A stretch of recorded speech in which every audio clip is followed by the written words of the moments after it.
मुरादाबाद की अनोखी शादी, लड़के की जगह लड़की चढ़ी घोड़ी। उत्तर प्रदेश के मुरादाबाद में अनोखा चित्र देखने को मिला है, जहां बेटी की शादी से ठीक एक दिन पहले पिता ने बेटी की ढोल नगाड़ों के संग लड़कों की तरह बारात निकलवाई, जिसको देखकर सभी लोग आश्चर्यचकित हो गए। लड़की के पिता का कहना है कि विवाह के अवसर पर लड़कों की तरह उन्होंने अपनी बेटी की घुड़चड़ी निकलवाई है और ये उन्होंने महिलाओं को समानता का अधिकार देने के लिए कार्य किया है, जिसमें सभी लोगों ने इसमें उनका सहयोग किया और उन्होंने अपनी बेटी की बारात निकलवाई।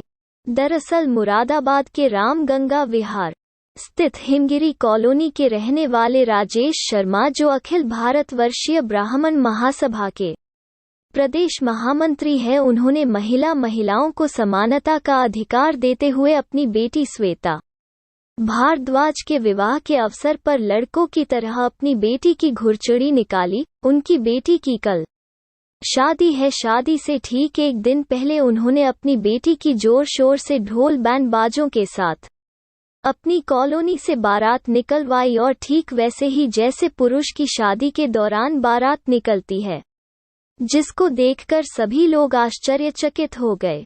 लड़की के पिता राजेश शर्मा का कहना है कि उनके इस कार्य से बेटियों और बेटों में भेदभाव की मानसिकता रखने वाले लोगों में बदलाव आएगा। जब बेटा होता है तो लोग खुशियां मनाते हैं। यह मेरी बेटी 27 साल की हुई है। 27 साल पहले मैंने खुशियां नहीं बनाई थी, अब मुझे अपनी गलती का एहसास हुआ और लड़कियों को भी समानता का अधिकार मिलना चाहिए, इसलिए उसके विवाह के अवसर पर मैंने उस भूल का सुधार करते हुए अब उस काम को किया है। मैंने वो बैंड बाजे आज के दिन बजवाए हैं, जिससे निश्चित रूप से समाज को ये प्रेरणा मिलेगी ताकि वो के साथ जीने का अवसर दें।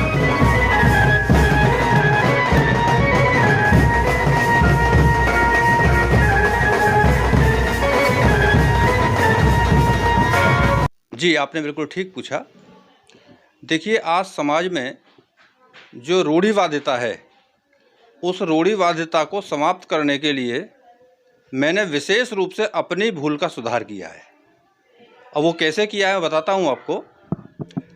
आज से 27 साल पहले मेरे घर में जो बेटी का जन्म हुआ था, तब मैं भी उस समाज के साथ था जो रूढ़िवादिता का शिकार था, क्योंकि बेटी के जन्मदिन पर कभी भी कोई खुशियाँ नहीं मनाता है। और आपने देखा होगा कि बेटे के जन्मदिन पर लोग शहनाइयाँ बजवाते हैं, ढोल नगाड़े बजवाते हैं, उत्सव मनाते हैं। तो हमारे पुरानी परंपराओं के अनुसार लड़की और लड़कों में बहुत भेदभाव समझा जाता था। वर्तमान में महिला सशक्तिकरण की ओर जो जोर दिया जा रहा है, तब हमारी समझ में आया कि ये बहुत गलत परंपरा है, और इसीलिए मैंने समानता का अधिकार दिलाने के लिए ये तय किया कि यदि समय मुझे मिला, अवसर मुझे मिला, तो इस परंपरा को समाप्त करने के लिए मैं पहल करूँगा। और इसीलिए मैंने बेटी के विवाहोत्सव के अवसर पर इस परंपरा को तोड़ने के लिए ये बेटी की घुड़चढ़ी कार्यक्रम रखा। इसलिए रखा क्योंकि आज से 27 साल पहले जो खुशियाँ, जो बाजे मेरे उस समय घर पे बजने चाहिए थे, आज बेटी के इस विवाहोत्सव के अवसर पर वो बाजे बजवा करके संदेश देना चाहता था कि बेटी और बेटे में कोई अंतर नहीं है। हालांकि इस काम के लिए मेरे बहुत से साथियों ने मुझे हतोत्साहित भी किया।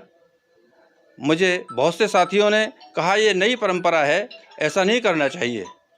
लेकिन मैंने उन सब की बातों को अनसुना करते हुए, समाज की रूढ़िवादिता को अनसुना करते हुए बेटी की घुड़चढ़ी का कार्यक्रम रखा, और यह घुड़चढ़ी का कार्यक्रम बड़ी धूमधाम के साथ में मेरे समस्त रिश्तेदार, नातेदारों ने इसमें सहयोग किया, मेरे परिवार के लोगों ने सहयोग किया, और मेरे जो क्षेत्र के लोगों ने हैं उन्होंने भी सहयोग किया, और सबके सहयोग से घुड़चढ़ी का कार्यक्रम पूरे क्षेत्र में निकला।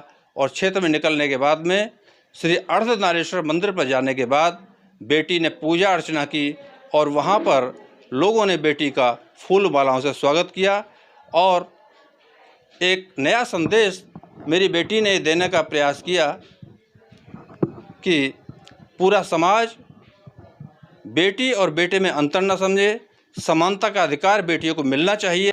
मेरी बेटी का भी ये कहना है और मेरे भी यही संदेश पूरे समाज के लिए है। राजेश जी, बेटी कितनी पढ़ी लिखी है, उसको इस परंपरा को लेकर के क्या रुख है, क्या देखिए, मेरी बेटी ने निफ्ट से फैशन डिजाइनिंग का कोर्स किया है